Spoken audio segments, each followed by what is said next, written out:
तो आइए सभी को धन्यवाद। आज हमारा क्लास धीरे धीरे सर्किल में आगे की ओर बढ़ रहा है, जिसमें अब हायर क्लास के लिए बच्चों के लिए जैसे BSc honours and subsidiary first part के स्टूडेंट के लिए अब इम्पोर्टेंट हो गया। इसमें हम देखते हैं angle of intersection of two circles. Angle of intersection of two circle मतलब दो सर्किल जब एक दूसरे को इंटरसेक्ट करें तो उनके बीच का एंगल कैसे निकालते हैं। तो इसके लिए सिंपल सा डिफिनीशन है कि दो सर्किल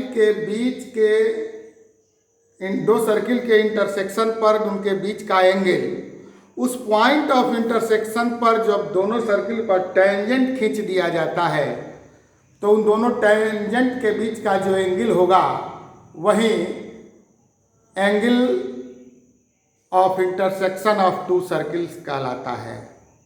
जैसे आप फिगर में देख रहे हैं कि दो सर्किल है, एक दूसरे को पॉइंट P पर कट कर रहे हैं और उसके पॉइंट ऑफ इंटरसेक्शन P से हो करके दो टेंजेंट AB और CD निकल रहे हैं।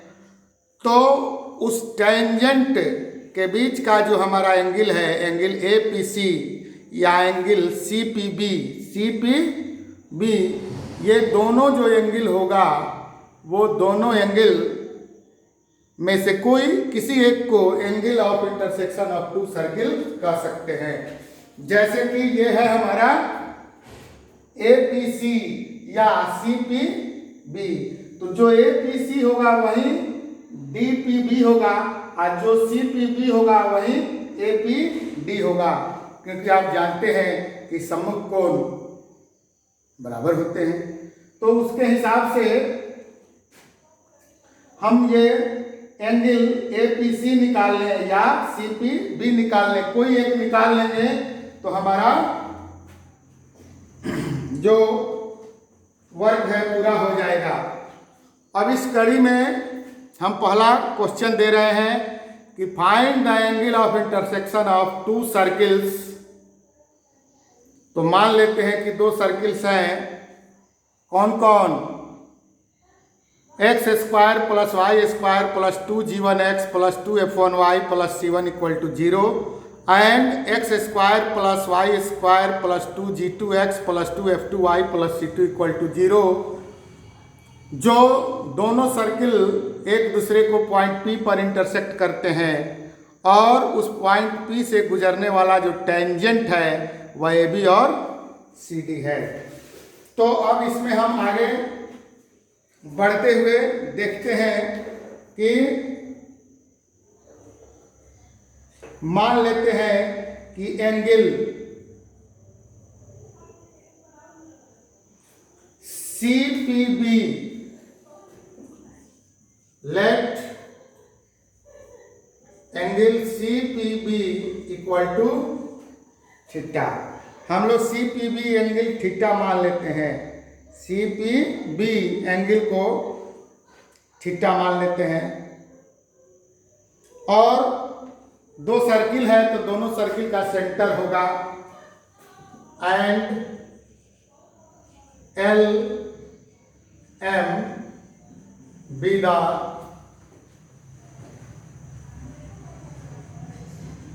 सेंटर ऑफ सर्किल्स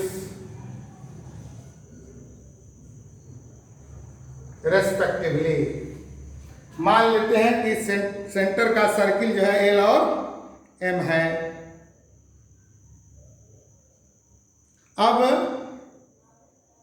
LP को LM को और MP को जोड़ देते हैं, L से P को, L से M को और P से M को जोड़ देते हैं। यहां पर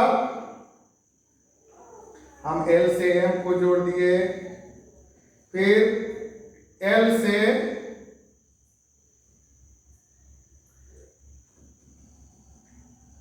P को जोड़ रहे हैं, फिर M से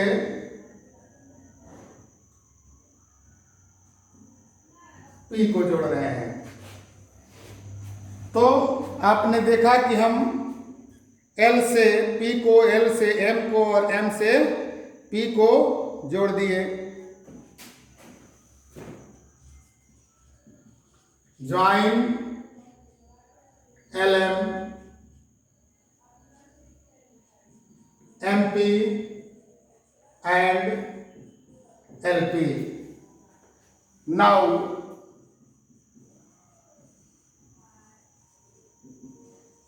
coordinates of L and M will be, चूंकि सर्किल का equation X square plus Y square plus 2g1x plus 2f1y plus c1 equal to 0 और X square plus Y square plus 2g2x plus 2f2y plus c2 equal to 0 है। तो इसके हिसाब से दोनों circle का जो है सेंटर का कोऑर्डिनेट हो जाएगा -g1f1 एंड -g2f2। ये हमारा दोनों सर्किल के सेंटर का इक्वेशन हो जाएगा। अब जो है L से P का जो डिस्टेंस होगा और फिर M से P का जो डिस्टेंस होगा वह रेडियस होगा। तो अब उसके हिसाब से, फॉर्मूला के हिसाब से, now then LP is equal to क्या होगा, root under g1 square plus fn square minus c1 and MP is equal to हो जाएगा root under g2 square plus f2 square minus c2। ये दोनों हमारा रेडियस हो जाता है। तो LP PM का डिस्टेंस निकल गया। अब LM का डिस्टेंस हम निकालेंगे, जो दोनों सेंटर है सर्किल का। तो दोनों पॉइंट का हमारे पास कोऑर्डिनेट है, तो डिस्टेंस फार्मूला लगा देंगे। डिस्टेंस फार्मूला लगाएंगे and LM is equal to, तो LM हमारा कैसे निकलेगा, डायरेक्ट निकाल दीजिए। LM square is equal to x2 minus x1 plus y2 minus y1, दोनों का होल स्क्वायर करते हैं तो क्या हो जाएगा हमारा,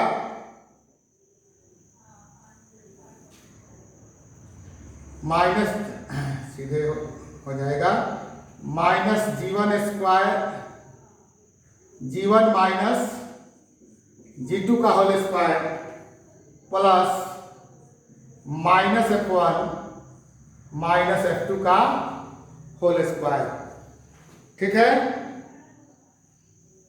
तो सीधे इसको हम डायरेक्ट लिख सकते हैं LM square is equal to g1 minus g2 का होल स्क्वायर। तो ये माइनस g2 है तो यहाँ प्लस हो जाएगा, यहाँ प्लस हो जाएगा, तो डायरेक्ट ये इसमें माइनस कॉमन निकाल करके कर देते हैं और स्क्वायर है तो ये हो जाएगा g1 माइनस, यहाँ लिख दीजिए, जगह का कमी है, तो ये हो जाएगा हमारा g1 माइनस g2 का whole square plus f1 minus f2 का होल स्क्वायर। तो हम LM स्क्वायर निकाल दिए। अब LM स्क्वायर निकाल दिए तो हम जानते हैं कि दो रेखाओं के बीच का एंगल, दो रेखाओं के स्ट्रेट लाइन में हम पढ़े हैं कि दो रेखाओं के बीच का angle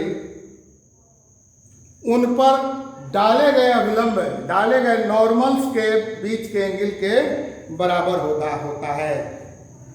we know that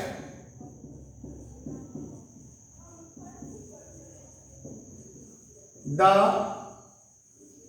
angle between two lines is equal to the angle between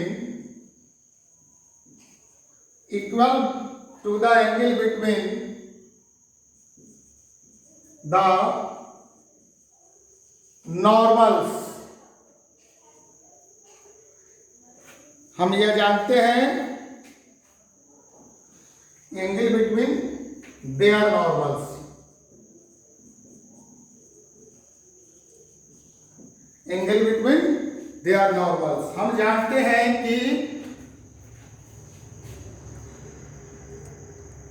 दो लाइन के बीच का एंगल उनके नॉर्मल्स के बीच के एंगल के इक्वल होता है।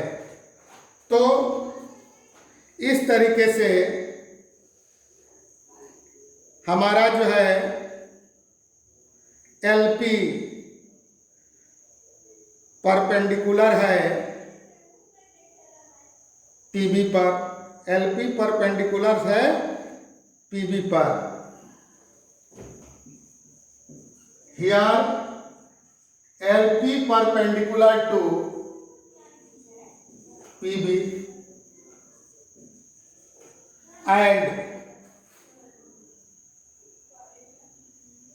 ये जो एमपी है वह परपेंडिकुलर है पीसी पर। एमपी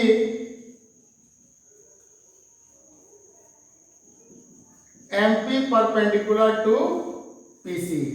देखिए एलपी परपेंडिकुलर है पीबी पर और एमपी परपेंडिकुलर है पीसी पर। तो हमने यह देखा कि दो लाइंस के बीच का एंगल उन दोनों लाइंस पर डाले गए नॉर्मल मतलब जनरली अभिलंब उसको कहते हैं, परपेंडिकुलर लाइन। तो दोनों नॉर्मल्स के बीच का जो एंगल हो जाएगा उन दोनों के बीच का एंगल जो होगा वही उन दोनों लाइन के बीच का एंगल हो जाएगा। LPM angle LPM। अब देखिए हमारा एंगल LPM जो है वह किसके बराबर है? CPB के बराबर है। CPB के बराबर है। और CPB देखो क्या मान के चले हैं हम लोग, कहीं माने हैं CPB बराबर थीटा, है ना।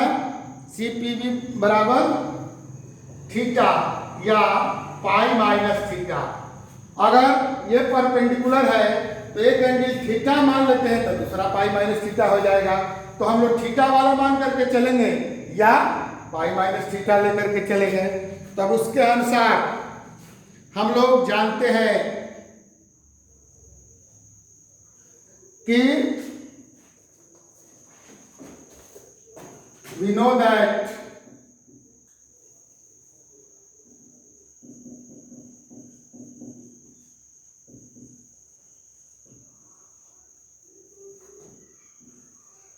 अब दोनों के बीच का एंगल, जब दो रेखा के बीच का एंगल मालूम है तो cos थीटा क्या हो जाएगा? LP स्क्वायर प्लस क्या होगा?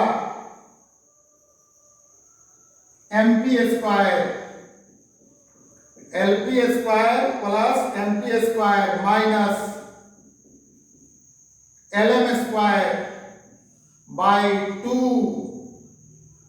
LP into MP, 2LP into MP। या ट्रिगोनोमेट्री में भी मिला है कि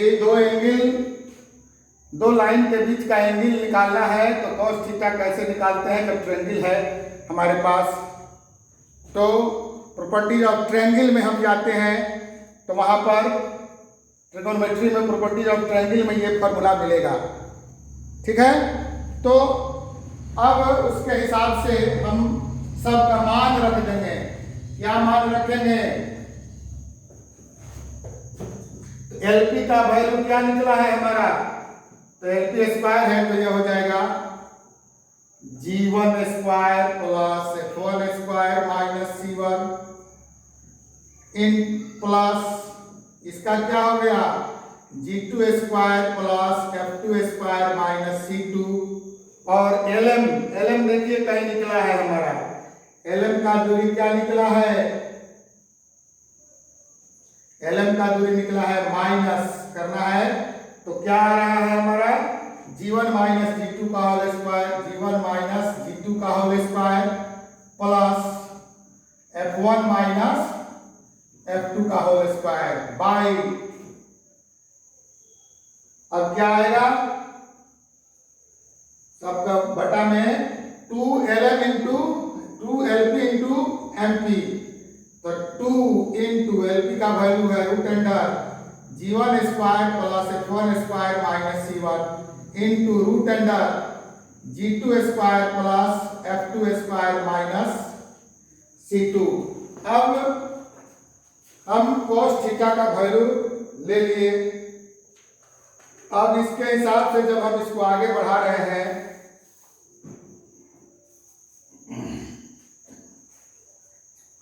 तो हमारा रिजल्ट क्या आ गया? जब इसको तोड़ते हैं, जब तोड़ेंगे तो क्या होगा? G1 square plus F1 square minus C1 plus G2 square plus F2 square minus C2 minus हमारा हो जाएगा G1 square minus 2 G1 G2 plus G2 square plus F1 square minus 2 F1 F2 plus F2 square by क्या हो जाएगा 2 root under G1 square plus F1 square minus C1 into root under G2 square plus F2 square minus C2। तो अब इसके हिसाब से हमारा result हो जाएगा। अब सबको जब एक जगह करेंगे तो क्या होगा? G1 square plus F1 square minus C1 plus G2 square plus F2 square minus C2। अब माइनस, अब सबको माइनस प्लस चिन्ह बदलता चला जाएगा, minus G1 square plus 2G1 G2 minus G2 square minus F1 square plus 2F1 F2 plus minus F2 square by 2 root under G1 square plus F1 square minus C1 into root under G2 square plus F2 square minus C2। तो यहां पर हमारा देखिए सब एक दूसरे से plus minus वाला कट जाएगा।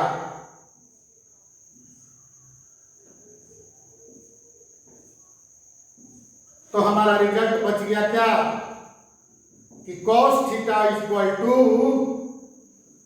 2G1 G2 plus 2F1 F2 minus C1 minus C2 by 2 root under G1 square plus F1 square minus C1 into G2 square plus F2 square minus C2। यही दो सर्किल के बीच का angle हो गया, which is required angle between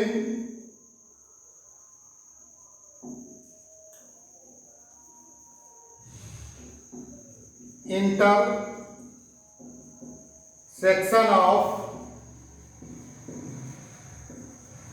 two circles। तो आपने देखा कि दो सर्किल के बीच क्या हम लोग कैसे पॉइंट ऑफ इंटरसेक्शन के थ्रू दो सर्किल के इंटरसेक्शन पर उसका कैसे हम लोग एंगल निकाले। लंबा हो गया, डाटा ज़्यादा लेता है और हम उम्मीद करते हैं कि आपको इसका लाभ होगा। खासकर बीएससी फर्स्ट पार्ट ऑनर्स और सब्सिडियरी के बच्चों को इसका बहुत ही लाभ मिलेगा। जो आप लोग देखेंगे हमारे चैनल को लाइक और सब्सक्राइब करेंगे, अंत तक देखें और उसको जहाँ भी दिक्कत महसूस हो, कल हमने आपको एक नंबर दिया था, उस नंबर पर आप व्हाट्सएप करके हमको सूचित कर सकते हैं। धन्यवाद। आप लोग का दिन शुभ हो। आप लोग जो है हमारे चैनल से जुड़े रहें। अब हमको भी काफ़ी इंटरेस्टिंग लग रहा है और काफ़ी हम खुश होकर के, काफ़ी इंटरेस्टेड होकर के ये क्लास ले रहे हैं। लॉकडाउन की स्थिति है, बहुत सारा दिक्कत आ रहा है। अभी लगभग कई दिनों से मैं अपने कैंपस से बाहर नहीं गया हूँ। बस बगल के दुकान घर के बगल में है, वहाँ से दूध ले लेता हूँ। उसके बाद बाकी सारी व्यवस्था किसी तरीके से चल रही है और सबको बचना है, लॉकडाउन के नियम का पालन करना है। समझ लीजिए कि यह विपदा की घड़ी है, इसमें सभी को अपनी अपनी सुरक्षा करनी है और जो इसमें बच गया समझो कि वो राजा हो गया। वो जो बच जाएगा, जो कोरोना के प्रभाव से अपने को बचा लेगा, अलग थलग रख लेगा, वह माने समझिए कि विश्व विजेता कहलाएगा। वह जो है हमारा राजस्व जग या क्या अश्वमेध जग ये सब जो कहते हैं, वो सबसे ज़्यादा अपने आप को कहेगा कि हम इन्हें ये जग का पुण्य फल प्राप्त किया।